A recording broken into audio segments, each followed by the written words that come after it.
Top of the hour. Who's it going to be? 4, 3, 2, 1. Drop me a digit. Drop me a digit. Drop me a digit. Ah, Debbie, you suck. Drop me a digit. Somebody drop me a digit. Anybody? Ah, Justin, you suck. God, man. Lisa, you suck. God damn it. Really? Yo, thank you. I can always count on you and Nick Brown. Thank you, guys. Thank you, guys.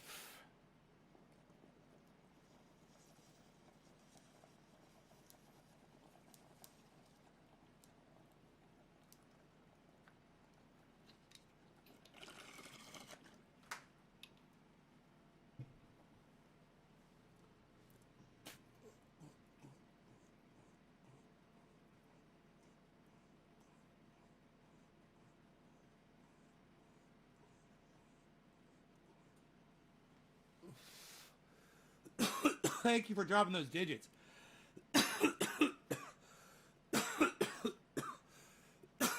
Yes.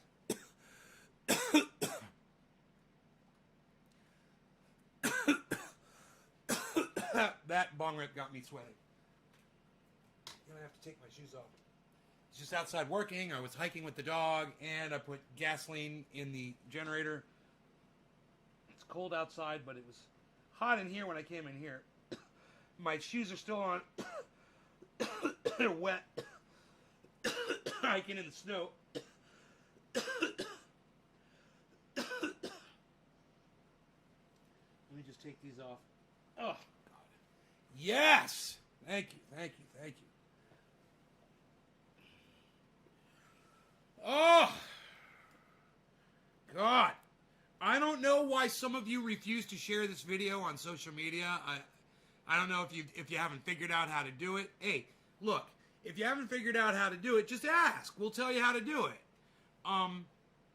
You need to understand, you come in, you enjoy the show all the time, and you're not dropping those digits, and you're not showing me that you're sharing it. I need every single person that enjoys this show to go out of their way to share this on social media. You guys got to go out of your way, man. Share it, come back in. That's part of the show. It has been for over a year. You guys sharing this on all, large groups on Facebook, everywhere. Nothing's changed. The only thing that's changed now is I'm much more aware of the people who choose not to do it. You choose not to partake in the beauty that is growing this channel with me, with your help, and then you being able to take credit for it down the road. Someone like Nick Brown can say, dude, I was there kicking ass. I didn't just disappear. I didn't just fucking blow in the wind, when things got grim. I stuck with it. I was there. Even if this channel doesn't end up going anywhere, which it might not. It might not go anywhere. But I was thinking, someone like Tim Black or someone like H.A. Goodman could very easily just one day be like, I've been thinking I need that alternative opinion because I'm in an echo chamber and I want to bring you in. Be more like Rising from the Hill with Crystal Ball and I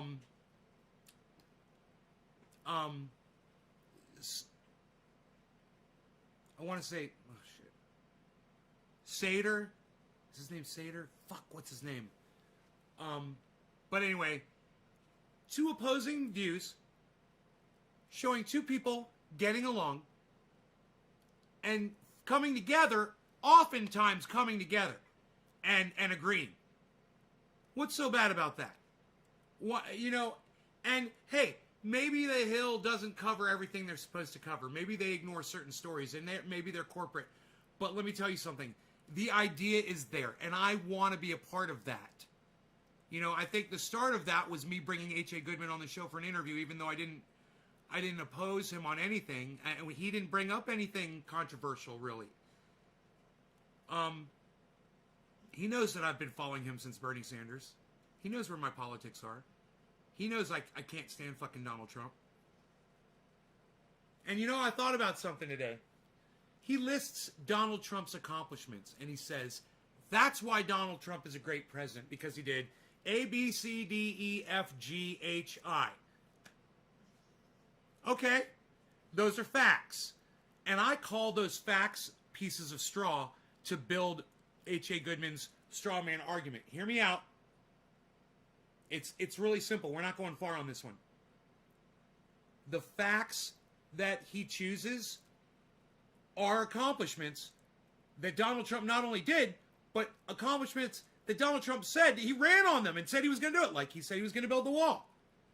H.A. Goodman mentions that, and he did it. You know, he doesn't mention the fact that he said Mexico was going to pay for it and never did. And that's part of the straw man argument. But that's not my point here. My point is, he lists a whole bunch of accomplishments that Donald Trump has done. They're all factual.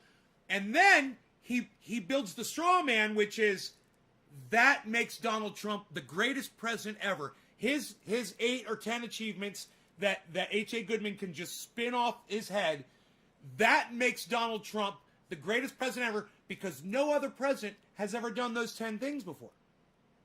And while H.A. Goodman makes a point, and it's a fair point, and I'll give him a fair point on that, it doesn't complete the straw man. That's why it's a straw man. Because those things don't make you a great leader. What makes you a great leader is loving the people that you're supposed to be looking out for, number one. And number two, making good decisions as a leader. Now, H.A. Goodman will always throw in, well, there's been some missteps. Oh, motherfucker, really? Some missteps? You know, that's where we could start right there.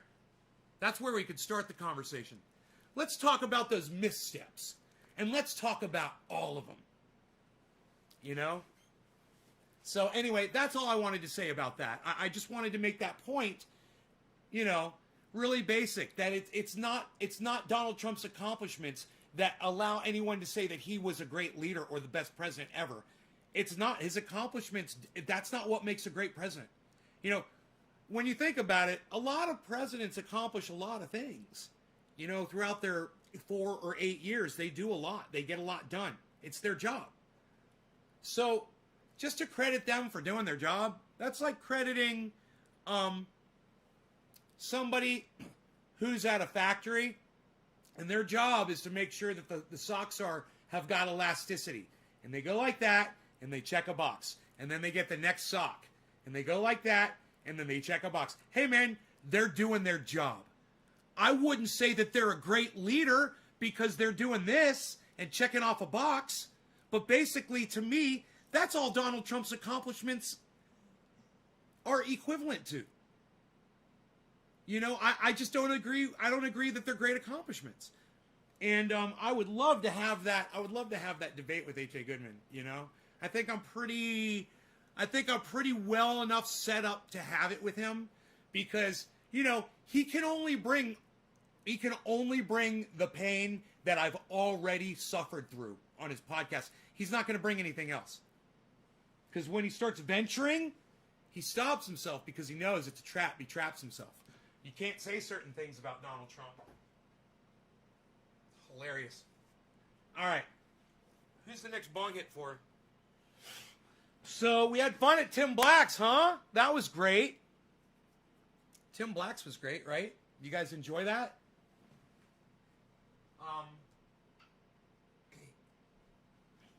He definitely disagrees with Jimmy Dore on the Boogaloo Boys.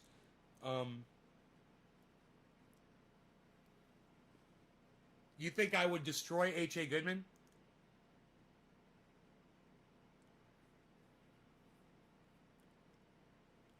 My whole point were the accomplishments of someone that you refer to as a leader does not, just their accomplishments isn't what makes them a great leader.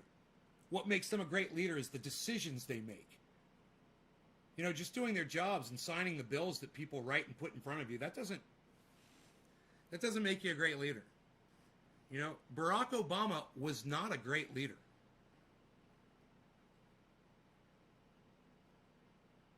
You know? He made horrible decisions. We tortured some folks. Yeah, you did, you fucking idiot. You know?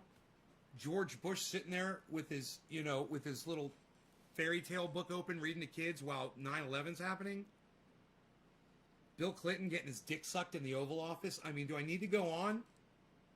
And the rest of them are basically war presidents that profit off war.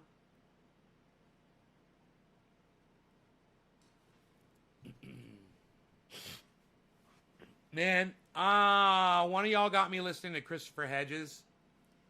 And man, he makes some really good points about society. He is so observant.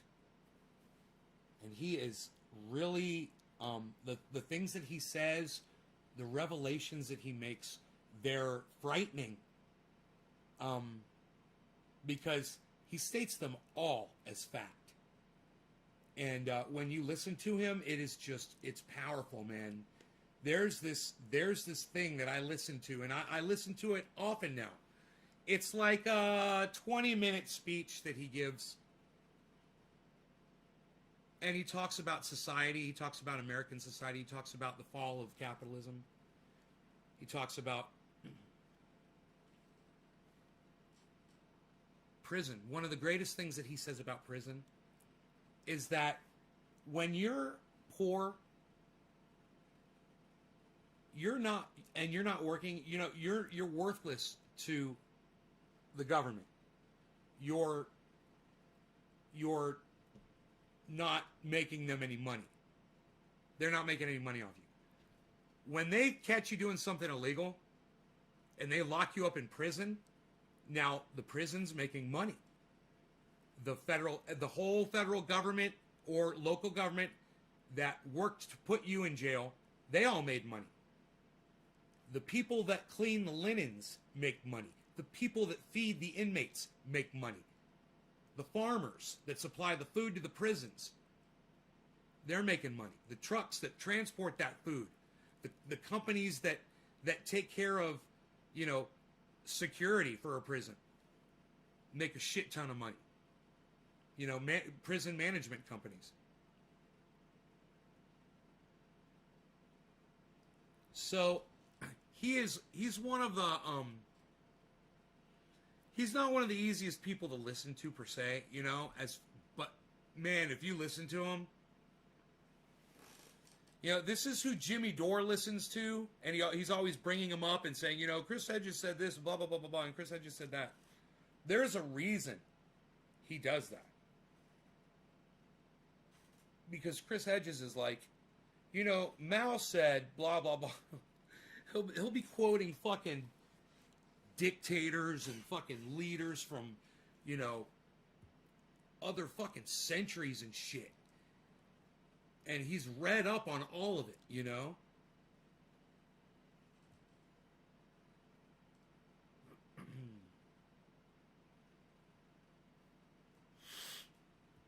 So, I guess if you guys want to... God, just me even talking about Christopher Hitchens bored so many of you. It was unbelievable how many people just left the live stream because I talked about Christopher Hitchens for 5 minutes. Wow, man, just because I talked about Christopher Hitchens. What? What just happened? What just fucking happened to the viewership? 10 people? Yep, 10 people. Just Hitchens with an N.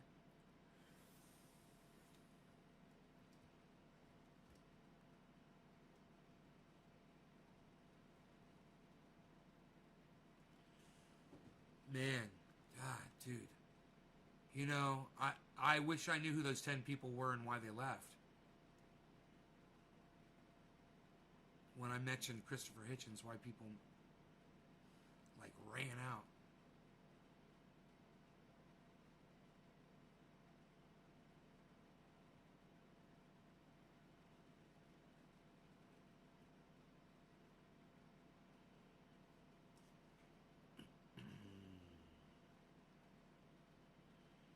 Dude, where is this fucking goddamn thing? And I just wanted to tell you, It's not in my... I was just watching it this morning and it's not popping up. There's Guy McPherson. Probably because I watched it a long time ago.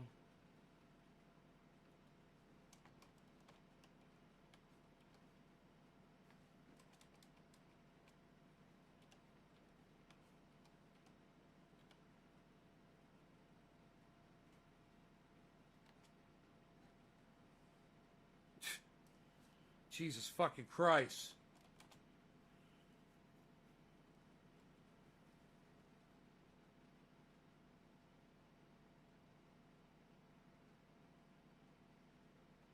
Oh, not Christopher Hitchens.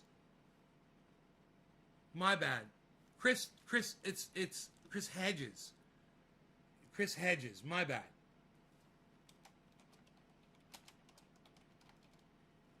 My bad. My bad. I'm so sorry. Christopher Hitchens is different. Chris Hedges. I'm so sorry.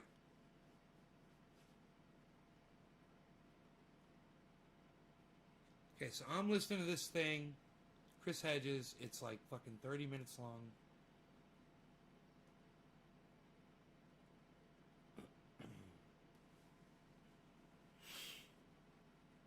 I can't find it all of a sudden.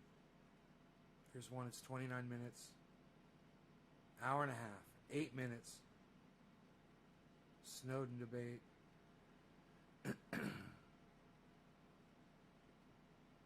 Chris Hedges. Chris Hedges. Chris Hedges. The absurdity of American empire. Sacrifice zones of America. Who killed the American dream? The collapse of the American empire. Empire of illusion, the end of literacy, and the triumph of spectacle.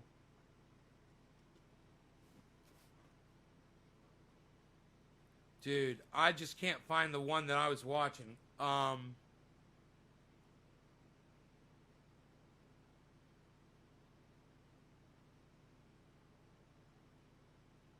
politics of cultural despair. Chris Hedges, Chris Hedges. The absurdity of American empire. This is only 3 minutes long. This is not it.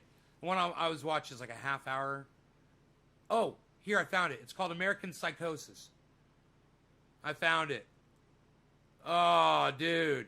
This 15 minutes long. It's called American Psychosis. Chris Hedges.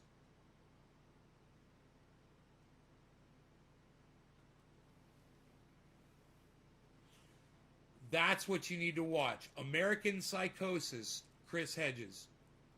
It's 15 minutes.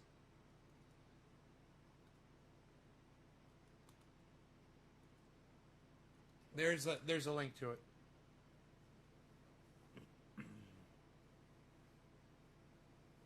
Go ahead and smoke, Magic Freeman. Cheers.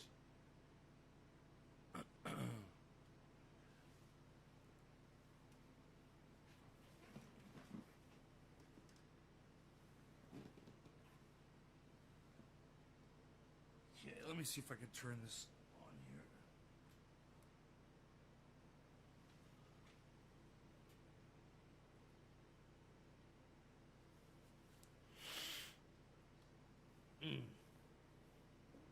I wonder why there's no sound.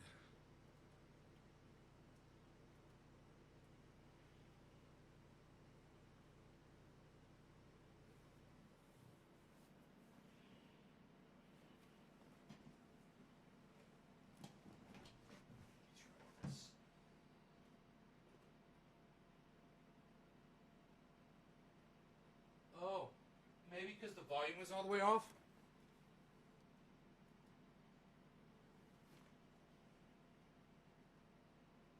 And look within ourselves to see who we are and where we're going. And that's what any totalitarian state seeks to crush. Okay. So a totalitarian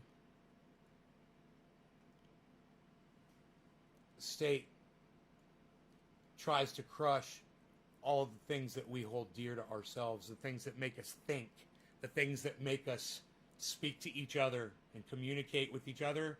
and share ideas. Listen to the first few things he says. Beauty, grief, death, the struggle with our own mortality, the search for a life of meaning, love, the capacity for transformation.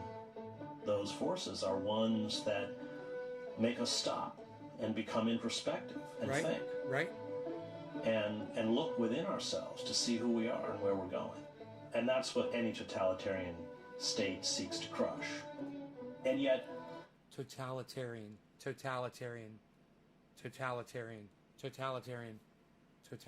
I don't know that word at all. It's word is not in my fucking vocabulary. So it's going to be hard for me sometimes. I want to learn a fucking word. So it's 420. Everybody cheers. Happy 420. Let's see who is the next digit drop. Was Yo-Yo, Nick Brown, Yo-Yo, Yo-Yo, Yo-Yo. Yo-Yo's just spamming threes. Teresa King. Happy 420, Teresa. Cheers. You get the 420, honey.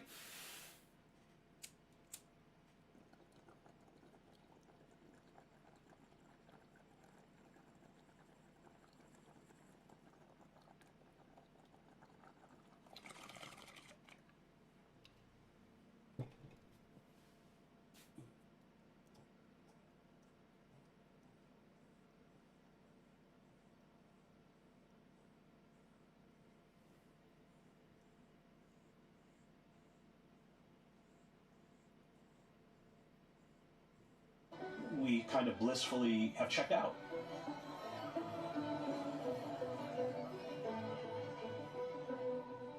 Most people have no concept of how fragile their environment is. I think you have to, as I have done, live in societies that collapse to realize how quickly they go down and how fragile they are.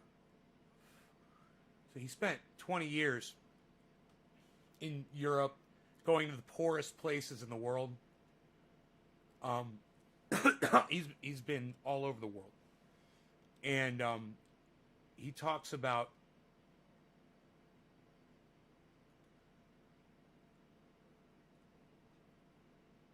that he sees the beginnings of what those countries are in right now.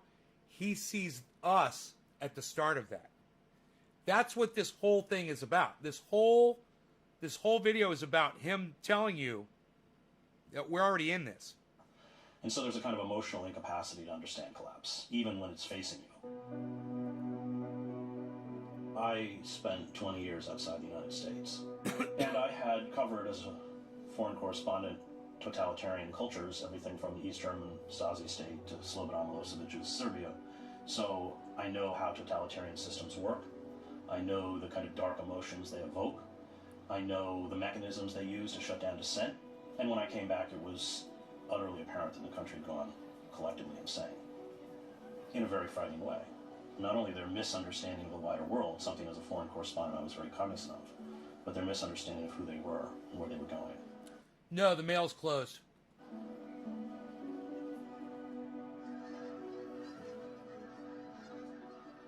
The nature of illusion is that it's designed, at least at the moment, to make you feel good about yourself, about your country, about where you're going. Really? In that sense, it functions like a drug. Those who question that illusion are challenged not so much for the veracity of what they say, but for puncturing those feelings. Attempt to get up and question where we're going and who we are. And the critique will be that you're such a pessimist, that you're such a cynic, that you're not an optimist. Optimism becomes a kind of disease. It's what created the financial meltdown, where you have this kind of cheerful optimism in the face of utter catastrophe, and you plow forward based on an optimism that is no longer rooted in reality.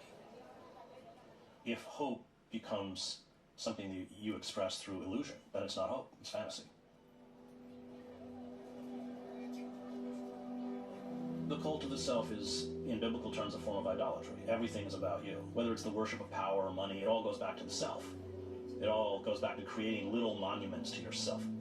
All investment into a particular goal of self-aggrandizement is a kind of pathetic attempt at self-exaltation in a kind of maybe even subconscious way to immortality. We have replicated the patterns that past civilizations in collapse underwent. an elite that is no longer connected with the real, that retreats into their bubbles, like the Forbidden City or Versailles, yet has total economic and political power, the crumbling of infrastructure, civilizations always decay. A lot of this video was taken before COVID, bro. I don't see the date that they released this video. January 21st, 2021. Oh, they just released it. I mean, you would definitely see people wearing masks. And I wouldn't be surprised if there's some of that in here, you know? Cities go first. We've already done that. The retreat into illusion. The danger is that this time when we go down, the whole planet's going to go with us. They just released this video. The corporate state. I've been watching it over and over again. And in particular, humanities. I've been watching it over and over and over again. At their best are about teaching people how to think rather than what to think. They're about teaching people to challenge assumptions and structures. The discipline of the humanities is... See, that's before COVID, obviously. Obviously. The other thing that the failure to... This is before COVID, obviously. A very frightening historical amnesia. So you don't know how you got here. You don't know where you came from. And again, that is something that popular culture... It's called B-roll! Capitalism B-roll! ...to put in place. So that man, that should be the name of my podcast. Rather than political B-roll. or social problems. With Trending A. When you don't understand what's going on, when you imbibe the illusion that you're fed, the belief that reality is never an impediment to what you desire, that you can have everything you want, that blinds you. It keeps you from seeing what's happening around you. Then, because you are intellectually and emotionally unprepared, you scream for moral renewal and a new savior and a demagogue and vengeance, and at that point you vomited up these very frightening figures. So the lunatic fringe of our political establishment, which is often laughed at by even a majority of the populace, in moments like that suddenly seizes power.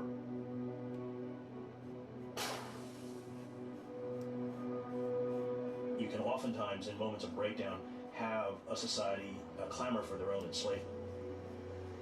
The cost that we're paying is that the forces arrayed against us are going to kill us. Unfettered, unregulated capitalism is a revolutionary force, as Karl Marx understood.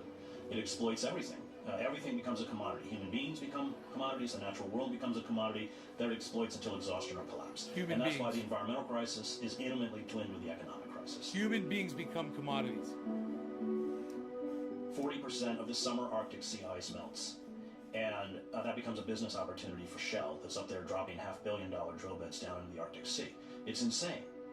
When societies reach the kind of end stage, the language they use to describe their own economic and political and social and cultural reality bears no resemblance to that reality, which is where we are. The language of free market, laissez-faire capitalism is what they feed business students and the wider public, but it is an ideology that bears absolutely no resemblance to the reality, and that gets back to the fact that of living in a kind of culture warped by pervasive illusion and self-delusion.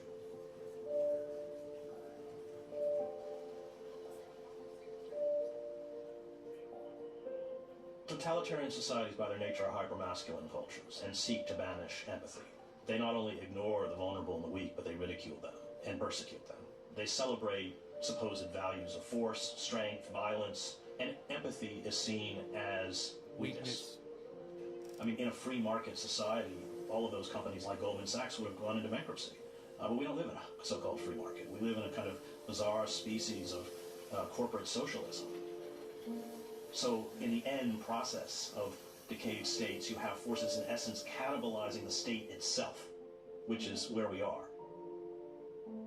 I mean, a poor person of color on the streets of Camden, New Jersey are worth nothing to the state. Put them behind bars, they're worth $40,000 or $50,000 a year to prison contractors and food service companies and phone card companies. And that is something that is very real, but often not even understood by the victims themselves. But totalitarian you know it now. societies seek to funnel all intellectual and emotional energy into... They want to lock you up. You're a commodity. Into celebrity saga. That's why the Nazi Party made sure every single household got a free radio. And now you sit there and watch Basketball Wives. You see Jay-Z's crib and how many cars he has. And it's the great kind of pacifier. Great pacifier. I wrote a book called Empire of Illusion, The End of Literacy and the Triumph of Spectacle, which is about the danger of unplugging yourself from a print-based culture. So I actively resist the attempts by popular culture, which of course is largely dominated by for-profit corporations, to give me a language by which I speak and an understanding of the world. underneath the guise of consumerism is unadulterated hedonism. I mean, it's infected everything, including spirituality, which in its real form has nothing to do with us. It has to do with our neighbor. I mean, the whole point of, and again, I speak as a seminarian, of a life of commitment is picking up a cross. It's not a pleasant experience. It's one that gives one a sense of meaning, a sense of purpose. So, I think that, again, it goes back to values which are largely an anathema to the consumer society. Those are values that are rooted in self-sacrifice. It's about giving. It's about self-effacement. It's about understanding that a life of fulfillment comes through service, not through the attainment and acquisition of money, wealth, and things. And I think that wisdom, which sort of crosses all religious traditions, is real. I mean, creating community, and Freud wrote about it, Karl Popper wrote about it, brings with it a kind of anxiety and a kind of responsibility. And, Freud would argue even a level of neurosis, because there's always that tension between individual desire and community responsibility. And I think that tension is real, but one that's necessary. And the consumer society plays very well on that, magnifies that anxiety to push people into behavior which is not only destructive to the community, but finally deeply self-destructive. This is, hey, Shelley, welcome back. I hope you're doing well, and I hope your whole family is doing well. This is that Chris Hedges, one of the girls that watches the show, she said, "Nay, you got to watch this guy." And I was like, "Yeah, I'd heard of him, and Jimmy Dore mentions him all the time, but I've never actually listened to him before." He speaks a lot, and he does debates, and he does events, and he's all over YouTube. Everything he's got's like an hour and a half long. This thing right here is like 15 minutes long, and he says so much, and every single thing he says makes so much sense, and he's right, and it's fucking scary shit. What he's talking about is the collapse of America. I covered the revolutions in Eastern Europe. I saw how lonely acts and defiance to totalitarian regimes, which at the moment were considered futile, kept alive another narrative, ironic points of light. That's what acts of conscience, acts of rebellion do. It appears often at the moment that it's meaningless, but when you stand up to decayed systems of power, systems of evil, and you speak a truth, even people within those systems hear your voice.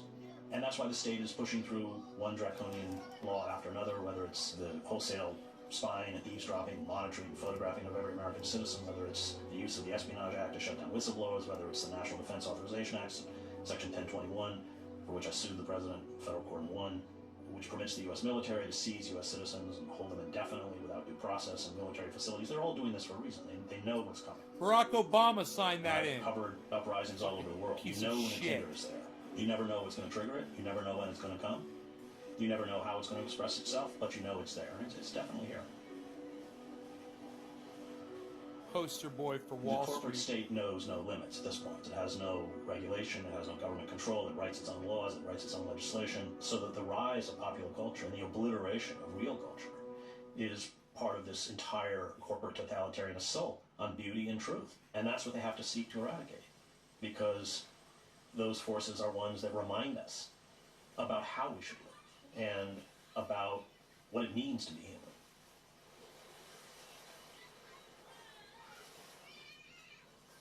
Going into Sarajevo, which I did during the war, where 2,000 children have been shot, 45 of my own colleagues have been killed, 4 to 5 dead a day, 24 wounded a day, constant sniper fire, wasn't pleasant, but it was meaningful. And one, I think, has to begin to make that decision, whether they want a life that means something.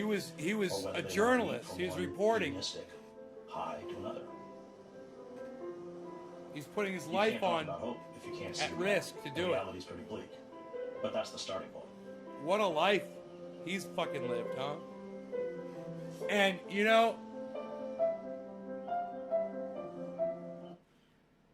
he could be disappeared overnight. You wouldn't even hear another fucking word. He's making so much fucking sense, like Jimmy Dore is. He could just be gone, It's important that you pay attention to people who are making sense. He's easy to listen to, isn't he? It wasn't that bad, was it? Let's get high. You guys want to see how clean my desk is? I cleaned everything, man. Look at my monitor. Look at my monitor all shiny. Oh, look at that. It looks so good. Now look at this. What? Look at my desk. What? Look. Oh, that's why I'm being nice to y'all. I got a nice reminder right there. There's my motorcycle helmet that saved my life when I got into a head-on collision with a car. And you can see we've got the squisher up on top of the fireplace there, ready to squish the cannabis. Now let me show you the dusted off, the beauty here of the dusted off desk. As the components have all been dusted off, and all of the components behind have as well been dusted off.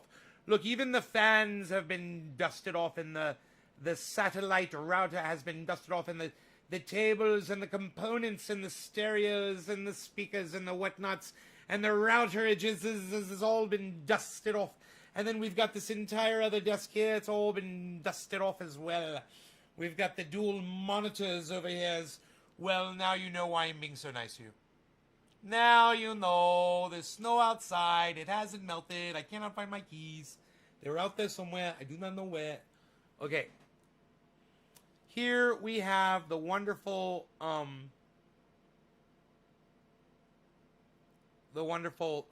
postcard sent from the Doors. And also we have, of course, we've got our little glass collection over here, looking nice and shiny. It could be dusted. It could be dusted. It could be dusted a little bit. That could be dusted. It needs to be taken apart one at a time, treated with a little respect. I got some specialness, a hin. I've got a little bit more specialness. I got a 1, 2, 3, 4, 5, and a 6. A hen. And then, look at how nice and organized. We've got the guitar cable all plugged in, ready to go. Got the Q-tips for the dog's ear if he has an itch. We've got the nail clippers here, ready to clip the nail.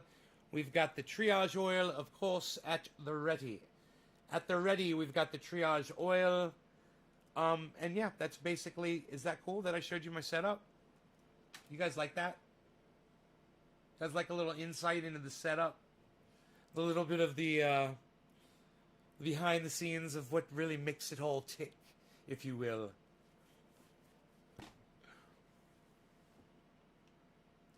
We shall see. We have had crazy rain with these Santa Ana winds. Shelley.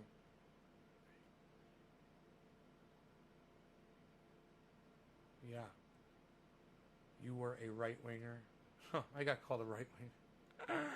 I went to Tim Black's. They called me a right-winger. You got to watch this morning show. I'm like, I'm a right-winger? Woman's right to choose. LGBTQ supporter. I'm for trans rights. Don't think that that someone who's transsexual that had a sex change should be allowed to compete in violent sports against, the sex that they have transitioned into. Especially when they've got the hormones and the muscle build of a man. I've got a problem with that. That's my line. I draw a line in the sand right there. Everything else I'm cool with. All the bathroom things, bullshit. What are you worried about a bathroom? Fuck you. Shut up. Don't worry about a fucking bathroom. There's a crime, then you go after a crime. If somebody commits a crime, go after the crime. You don't say someone can't use a fucking bathroom.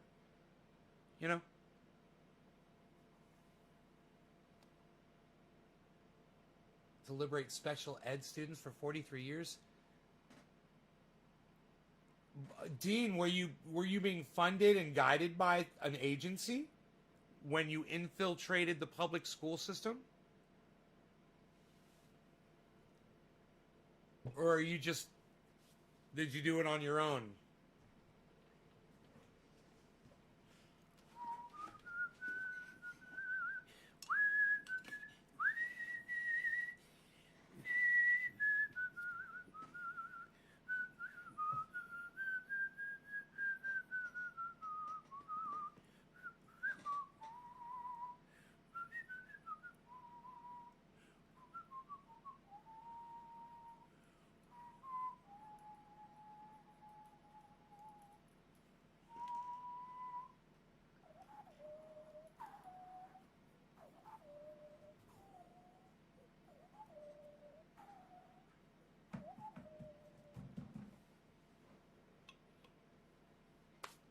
My love is exceedingly warm.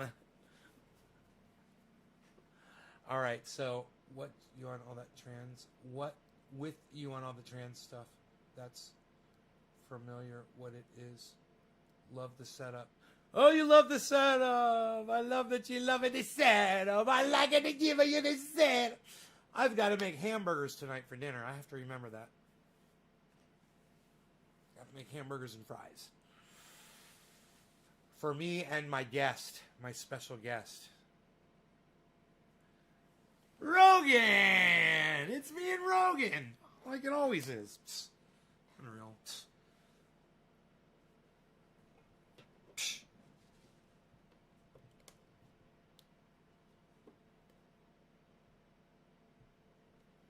On the freeway.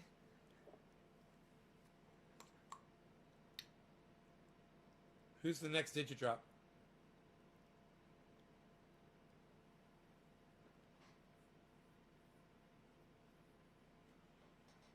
You were a licensed specialist teaching every subject and educating administrators. What do you mean infiltrated? What do you mean by using the term infiltrated? Explain, Dean. Explain infiltrated. What do you mean you infiltrated? In what capacity did you infiltrate? How did you infiltrate? What sort of infiltrating was infiltrated when you were infiltrating? Exactly. I asked the infiltrator. Dean Shupler, the infiltrator. Man, I'm really high. I need to eat. Dude, have I eaten yet today? Yeah, I had a banana.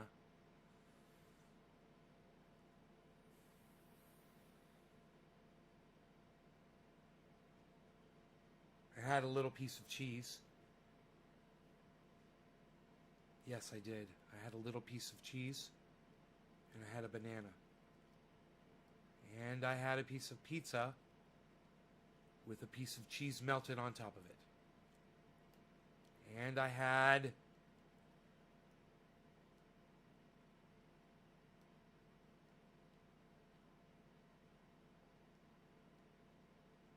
some iced tea with that pizza.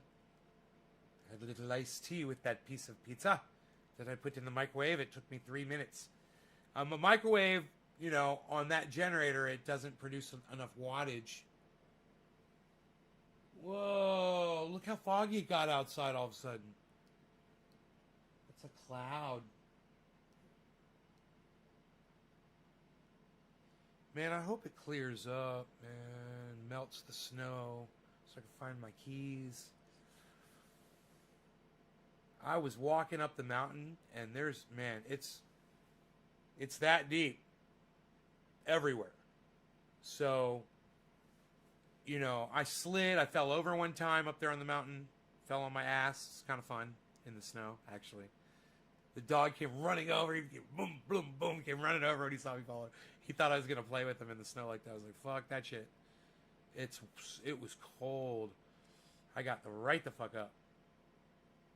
Oh, he was having so much fun. I almost made a video. Oh, did I plug my phone back in? Oh, I'm a horrible person. I was supposed to plug my phone back in.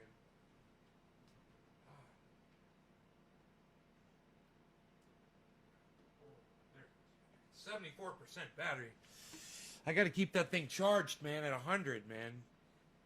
There's no power out here, bro. You know what I'm saying? No Roxer in the snow. The Roxer's blocked in.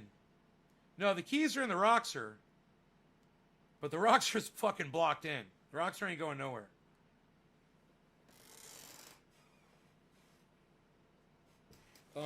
You know, if somebody even wanted to come over here and steal that thing, they couldn't fucking get out of my garage. And the keys are in it. There is a 2-ton pickup truck sitting behind it. I think, or at least a 1-ton.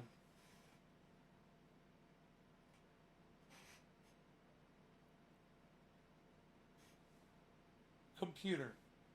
How many pounds are in a ton? 1 short ton is 2,000 pounds. Oh, yeah. Yeah, that thing weighs I'm sure it weighs 2 tons. Computer. 2017 Silverado High Country Duo Max weight. I don't know. Fuck.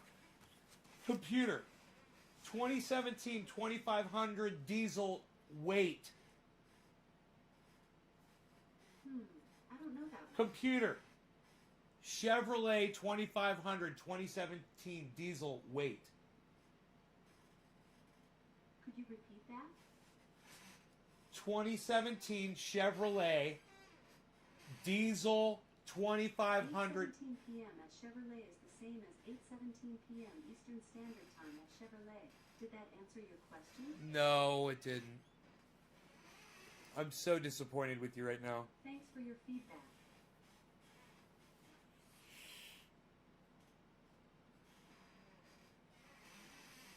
Computer.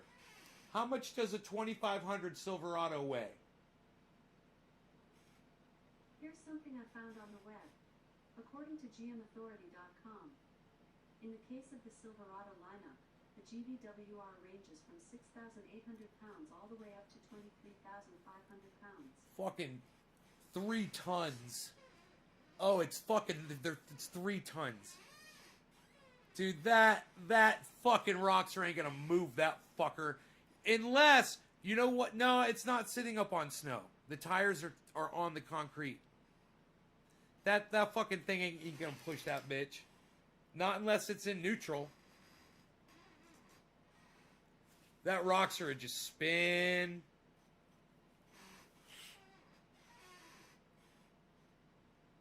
Yeah, man.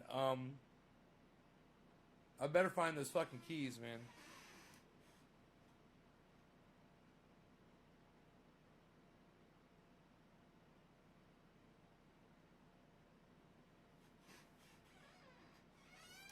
Is that first guitar a Gibson SG Suite?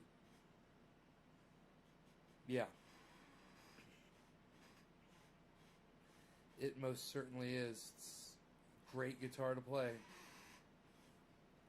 Yeah, I got a fucking generator going right now, gasoline powered. I just gassed it up 45 minutes ago. It's good for another 5 hours till I have to put more gas in it. Maybe even more. It run up to like 8 hours, depending on how little energy I use in the house. Like, you'll hear it kick in. Like, I got a bunch of monitors on. When this show is over, I'll be using a lot less electricity. I'll turn the computer off.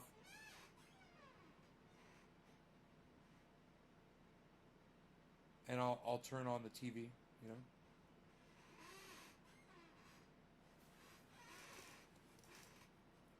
So I can still have the TV set on, you know, but I'll have the 2 monitors off, and I'll have the computer off. But I'll have, you know, I'll be able to watch satellite TV. Which is working great. All satellites are working great. And out there with the garden hose, clean the one off. It's been fine all day.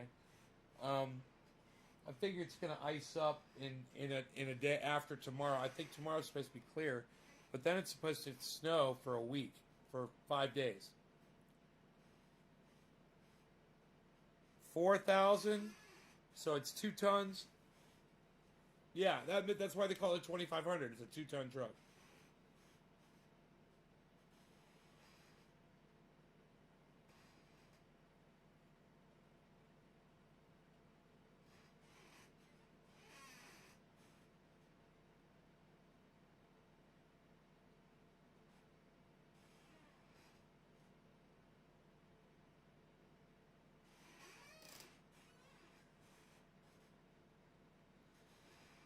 Duramax 2500 High Country with the Allison transmission. And I've added just the roll bar, which doesn't put that much more weight on it. You know, not even... Oh! No! You gotta add like 300 pounds to my truck. Overall weight. I got a badass bumper and a winch on the front. Well over 300 pounds right there. My truck's heavy. My truck's heavier than the average Duramax. High Country Diesel 2500.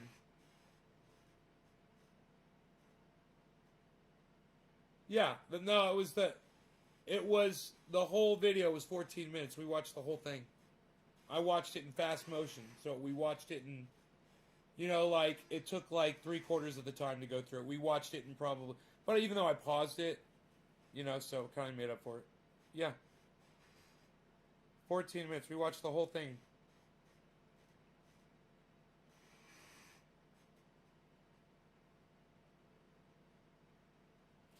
I recommend watching it at normal speed, though, because, he talks a little slower, and everything he says he makes points constantly, and it kind of helps if you pay attention to everything he's saying.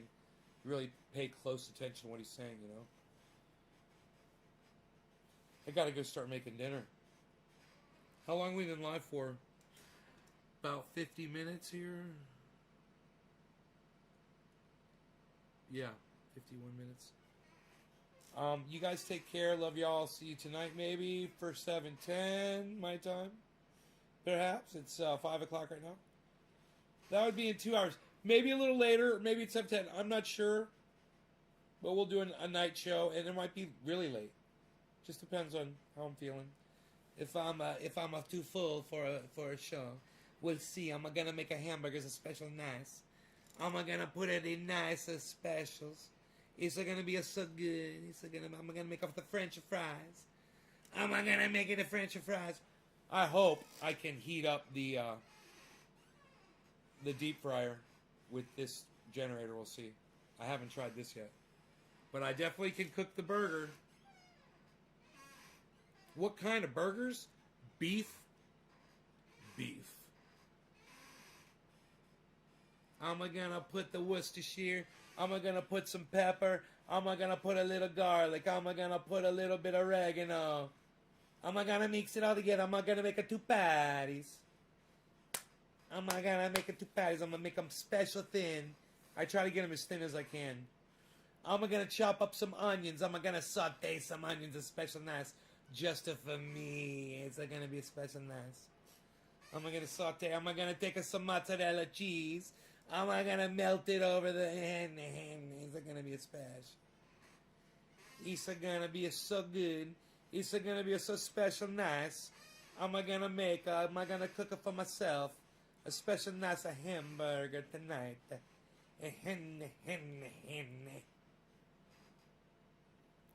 Yeah, I could make a salad too. I got a salad. I got 2 heads of lettuce sitting in there. Maybe 3 heads of lettuce. Balsamic vinaigrette. I got a balsamic vinaigrette. I got a creamy balsamic. I got another one. It's a special nice. It comes from the older country. You're gonna love it. It's gonna be special sauce. So just for you, you're gonna love it, the sauce. You wanna try the sauce? It's a good sauce. And you like it, the sauce?